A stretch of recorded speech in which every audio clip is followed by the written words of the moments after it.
Hi everyone, welcome back to my channel. તો friends, કેમ છો તમે બધા? મને કમેન્ટ કરીને અવશ્ય કહેજો. તો ફ્રેન્ડ્સ, આજે હું તમારા માટે સરસ મજાની રેસીપી લઈને આવી છું અને આ રેસીપી છે ફરાળી પરોઠાની. તો આ ફરાળી પરોઠા બનાવવા માટે મેં એક દૂધી લીધી છે, એક આદું લીધું છે, 3-4 લીલા મરચાં, રાજગરાનો લોટ અને સિંગોડાનો લોટ લઈ લીધો છે. તો સૌ પ્રથમ અહીં મેં થોડું ફરાળી મીઠું એડ કર્યું છે. ત્યાર પછી એમાં મેં રાજગરાનો લોટ અને સિંગોડાનો લોટ એડ કરી લીધો છે. તો ફ્રેન્ડ્સ, આપણે સૌથી પહેલાં લોટ બાંધી લેવાનો હોય છે. તો લોટ બાંધવા માટે બજારમાં તમને ફરાળી લોટ મળી જાય છે. ફરાળી લોટમાં રાજગરાનો લોટ અને સિંગોડાનો લોટ બંને આવે છે અને આપણે અહીં બંને લોટ લેવાનો છે. ત્યાર પછી ફ્રેન્ડ્સ, મેં થોડું તેલ ઉમેરી લીધું છે અને ત્યાર પછી થોડો આમચૂર પાવડર ઉમેરી લીધો છે. તેલની જગ્યાએ તમે ઘી પણ એડ કરી શકો છો, પણ અહીં મેં તેલ એડ કર્યું છે. હવે ત્યાર પછી આપણે થોડી તેમાં ખાંડ ઉમેરી લેવાની છે અને ત્યાર પછી થોડું દહીં ઉમેરી લેવાનું છે. જો તમે મીઠા પરાઠા તમને પસંદ ન હોય તો ખાંડ ઓપ્શનલ છે. ખાંડ વગર પણ આ પરોઠા સરસ જ લાગે છે. હવે ત્યાર પછી મેં દૂધીને બંને સાઈડથી આ રીતે કટ કરી લીધી છે અને ત્યાર પછી દૂધીની છાલ નીકાળી લીધી છે. અને દૂધીની છાલ નીકાળીને મેં દૂધીને સરસ પાણીમાં પહેલાં ધોઈ દીધી છે. પાણીમાં ધોઈ દીધા પછી જ આપણે દૂધીને છીણી લેવાની છે અને દૂધીને એકદમ ઝીણી છીણી લેવાની છે અને દૂધીમાં થોડું પણ પાણી ન રહે તેનું આપણે ખાસ ધ્યાન રાખવાનું છે. તો ફ્રેન્ડ્સ, અહીં દૂધીના પરોઠા જે આપણે રેગ્યુલર ખાતા હોઈએ છીએ તે જ રીતે આ પરોઠા બને છે, પણ આ પરોઠા ફરાળી લોટમાં બને છે એટલે આ પરોઠા ફરાળી થઈ જાય છે. અને આ ફરાળી પરોઠા ઉપવાસમાં તમે ખાશો તો તમને ખૂબ જ મજા આવશે. તો અહીં આપણી દૂધી પણ સરસ મજાની છીણાઈ ગઈ છે. તો હવે આપણે દૂધીને પણ લોટમાં એડ કરી લેવાની છે, પણ તે પહેલાં આપણે દૂધીનું બધું જ પાણી નિતારી લેવાનું છે. હવે ત્યાર પછી ફ્રેન્ડ્સ, મેં આદુ મરચાંની પેસ્ટ બનાવી લીધી. તો આ રીતે આપણે એકદમ ઝીણી આદુ મરચાંની પેસ્ટ બનાવી લેવાની છે અને તેને પણ હવે આપણે લોટમાં ઉમેરી લેવાની છે. તો આ પરોઠા એકદમ ક્રિસ્પી બને છે અને આ પરોઠા એકદમ કડક પણ હોય છે. તો ફ્રેન્ડ્સ, અહીં મેં આદુ મરચાંની પેસ્ટ ઉમેરી લીધી છે. હવે ત્યાર પછી આપણે દૂધીનું પાણી નિતારી લેવાનું છે અને દૂધીને પણ આ લોટમાં ઉમેરી લેવાની છે. જ્યારે ઉપવાસ હોય છે ત્યારે તો આપણને વધારે ભૂખ લાગે છે, પણ જ્યારે જો આ પરોઠા આપણે ઉપવાસમાં ખાઈ લેશું તો આપણને ભૂખ ઓછી લાગશે, કારણ કે આ પરોઠાના લીધે આપણને જલ્દીથી ભૂખ લાગતી નથી. એટલે ઉપવાસમાં આ પરોઠા તો અવશ્ય બનાવજો. તો ફ્રેન્ડ્સ, આ રીતે આપણે હાથથી જ દૂધીનું બધું પાણી નિતારી લેવાનું છે.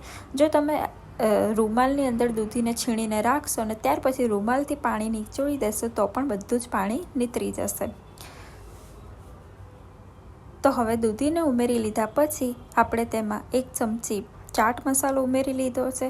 હવે ત્યાર પછી આપણે બધાને બરાબર મિક્સ કરી લેવાના છે. બધા જ મસાલાને દૂધી સાથે અને લોટ સાથે મિક્સ કરી દેવાના છે. આપણે જે રીતે લોટ બાંધીએ છીએ તે જ રીતે લોટ બાંધી લેવાનો છે. તો ફ્રેન્ડ્સ, આપણને લોટમાં જો પાણી ઓછું લાગતું હોય તો જ આપણે પાણી ઉમેરવાનું છે, નહીંતર દૂધી એડ કરીશું તો પાણી વગર જ આ લોટ બંધાઈ જાય છે. તો ફ્રેન્ડ્સ, આપણો લોટ સરસ મજાનો બંધાઈ ગયો છે. હવે ત્યાર પછી આપણે આવી રીતે નાના ગોળ લુવા તૈયાર કરી લેવાના છે.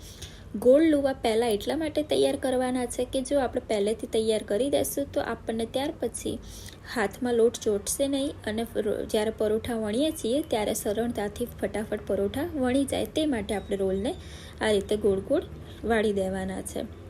તો બધા જ રોલ આપણા સરસ મજાના તૈયાર થઈ ગયા છે. તો હવે ચાલો ફ્રેન્ડ્સ, આપણે પરોઠાની પણ તૈયારી કરી લઈએ.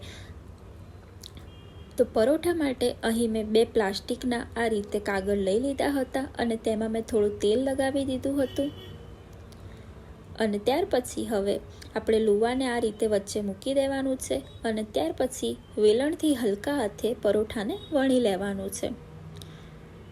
લોટ આપણે એકદમ ઢીલો જ રાખવાનો છે, જેથી કરી આપણા પરોઠા સરસ બને. અને ઢીલો લોટ હોય છે એટલે આપણે એકદમ હલકા હાથે જ પરોઠાને વણવાનું છે. વિડીયોમાં તમે જુઓ છો ફ્રેન્ડ્સ, તે જ રીતે પરોઠાને થોડું ગોળ ફેરવતા રહેવાનું છે અને આપણે હલકા હાથે જ પરોઠાને વણી લેવાનું છે.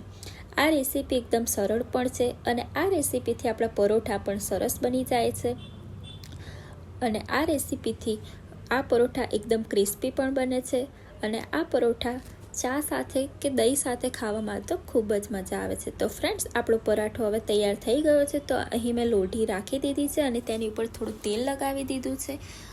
હવે પરોઠાને આ રીતે કાગળમાંથી નીકાળીને લોઢી ઉપર રાખી દેવાનું છે અને બંને સાઈડ થોડું શેકી દેવાનું છે તેલમાં. તેલની જગ્યાએ આપણે ઘીમાં પણ શેકીશું તો પણ આ પરાઠો મસ્ત જ લાગે છે. તો ફ્રેન્ડ્સ, હવે આપણે એક સાઈડ તેલ લગાવી દીધું છે. તો હવે પરોઠાને બીજી સાઈડ ફેરવી લેશું અને આ રીતે બંને સાઈડ પરોઠાને તેલથી શેકી લેવાનો છે. તો ફ્રેન્ડ્સ, અહીં પરોઠામાં આપણે ફરાળી લોટ ઉમેર્યો છે એટલે પરોઠા તમને આ રીતે થોડા બ્રાઉન કલરના જોવા મળશે. ફરાળી લોટના લીધે આપણા પરોઠા આ રીતના દેખાય છે અને ફરાળી લોટની જગ્યાએ આપણે ઘઉંના લોટ ઉમેરીએ તો જ આ પરોઠા ફૂલેલા બને છે. તો ફ્રેન્ડ્સ, આપણા ફરાળી પરોઠા તૈયાર થઈ ગયા છે. હવે આ ફરાળી પરોઠા મેં ચટણી સાથે લઈ લીધા છે. તો મારા ઘરમાં બધાને સોમવારનો ઉપવાસ હતો એટલે મેં પરોઠા દહીં અને ચટણી સાથે બધાને આપી દીધા જમવા માટે. તો બધાને પરોઠા ખાવાની ખૂબ જ મજા આવી.